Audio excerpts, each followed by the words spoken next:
Millions of federal workers are weighing a potentially life-changing decision, a buyout offer from the Trump administration. An email sent government-wide last night gives the nation's roughly 2 million civilian federal workers until next Thursday to decide whether to leave. If they do resign, they'll retain all pay and benefits until September 30th. Virginia Senator Tim Kaine, though, gave a stark warning over this offer from the president. If you accept that offer and resign, he'll stiff you just like he stiffed the contractors. He doesn't have any authority to do this. Do not be fooled by this guy. You were here before he was here, and you'll be here after he was here.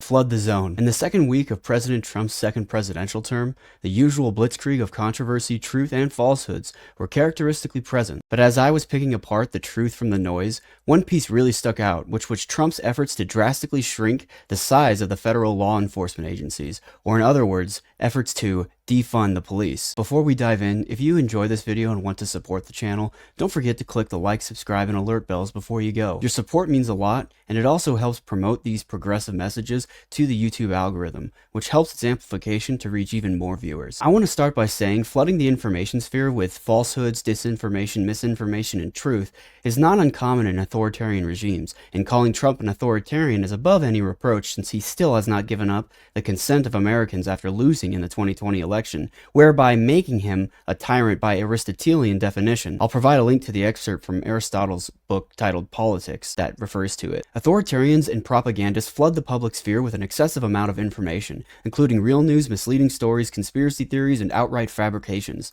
The sheer volume creates cognitive overload, making it harder for people to process information critically, and this week was no exception. But focusing on the most important issues counteracts this disinformation deluge. In this case, let's focus on Trump's efforts to defund the police. If you are new to the political scene and do not recall the intense controversy the defund the police movement caused back in 2020 in the uproar following the murder of George Floyd by a police officer in the Minneapolis Police Department, a lot of BLM activists called for defunding police departments and drastically downsizing their personnel and resources. Democrats got absolutely hammered by Republicans for these calls to defund the police. Yet now their dear MAGA leader calls for defunding the federal law enforcement agencies, and we are supposed to ignore it because of this deluge of excessive information the Russian Agent Orange authoritarian felon who doesn't concede elections uses to control and suppress his subjects? No, MAGA is not getting off the hook that easy. A memorandum was issued by the Office of Management and Budget with the subject line, "Fork in the Road," which said the Trump administration is offering financial incentives to 2 million civilian full-time federal workers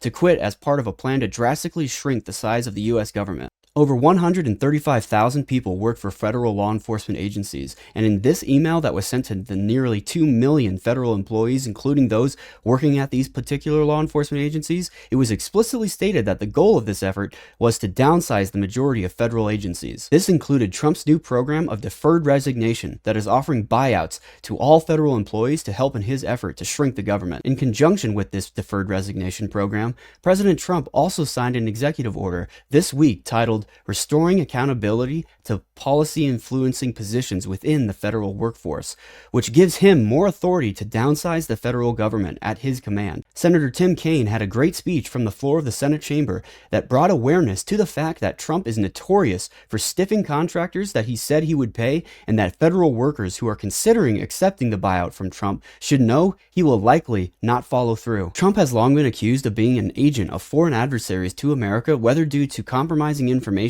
they have on him, like compromat in the Russian sense, that could be Trump's history with Jeffrey Epstein, the late horrific child sex trafficker, or his own motivations to commit tyrannicide on the United States, or both. China and Russia both seek to displace America from atop its global hegemony, using Trump as their most powerful weapon to repeat the ideological subversion tactics that demoralize and destabilize the country. Trump wants to weaken the country so he can take it over, but also wants people to believe the lie that he is strengthening it. It is taking shape now with these unilateral presidential actions that directly usurp the constitutional order and weaken the institutions. If you want to destroy something, defund it. An authoritarian seeking to take over a country doesn't need to launch a coup overnight. They can just weaken the institutions that hold them accountable, create an unstable and chaotic environment, replace professionals with political loyalists, and make the country more vulnerable to foreign adversaries. and that's exactly what Trump is doing by gutting federal law enforcement agencies. Most people don't realize just how big of a deal this is. The consequences of this mass downsizing, this defunding the police at the highest level, will affect every American regardless of politics. Let's start with the obvious, the FBI and the Department of Justice. These are the agencies responsible for investigating election interference, corporate fraud, and political corruption. If you wanted to get away with white-collar crime, if you wanted to cheat in an election without consequences, this is how you do it. You cut the investigators off at the knees. But it doesn't stop there. The ATF and DEA are being gutted too. The ATF investigates illegal firearms trafficking, and let's not forget about 70% of the weapons used by Mexican cartels come from the United States. Without ATF oversight, that number will only go up. And speaking of the cartels that Trump has now designated as terrorists, the DEA is responsible for taking down drug traffickers and cartel networks. So what happens when the DEA is underfunded? More fentanyl, more heroin, and more cartel violence spilling over the border. And Trump's solution? Fire the agents investigating them. The Department of Homeland Security is also likely to be downsized. Border Patrol is already stretched thin, and now we're going to have even fewer agents screening cargo, checking for trafficked people, and stopping illegal smuggling. It's almost like Trump doesn't actually care about securing the border.